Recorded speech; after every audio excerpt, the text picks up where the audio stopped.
a research phase where if you're working with a client or internally, you're going to define goals. That is, what are we trying to accomplish? What pages do we want to see more traffic in?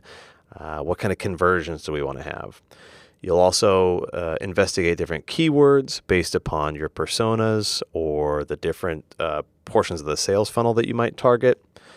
There's often some competitive analysis that takes place here. And then because SEO, like most digital marketing activities, is a iterative process, you'll define some of the tests you want to run. So for example, let's see if we change something on our site, does it improve against the goal that we've defined, right? So you want to define those goals and then define the tests that are going to help prove out those goals.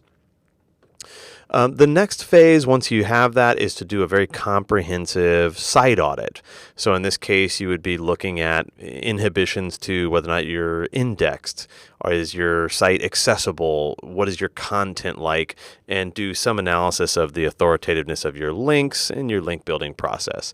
So research first, and then do a site audit. Oftentimes, these two steps could be conflated and done at the same time, but nonetheless, there's a first step and a second step. Later, once you have done your keyword research and you've audited your site for the different types of issues it might have, then you want to move into your optimization. Now, oftentimes with people doing search engine optimization, they will start at step 3. They'll say, let's start changing page titles. Let's start changing meta descriptions. Let's get more links. And they haven't done the necessary research and audit steps to really make the most of these optimization phases. So this includes things like, is our content optimized? Can we do any technical optimizations? All different variety of things in there. And again, those relate to some of the tests that you want to run. Once you've done and optimized some of your pages, then you can move into the amplification phase. That is, let's get links to these pages that we've optimized. So doing backlink analysis, identifying different sources for links, things like that, using social media to get the word out about different pages that you want to see if you can improve the conversions or traffic to. And then you want to, very importantly, use this 5th step, which is measure what you've done against the test that you define and report on it. Say, hey, how have we done? Are the things that we're doing measurable? Have they had the desired impact? If it looks like it hasn't had the desired impact, that's fine sometimes. Learning means that you sometimes are successful, sometimes you're unsuccessful, but you want to make sure that you establish good goals and define those tests in the beginning so you can measure and report against them.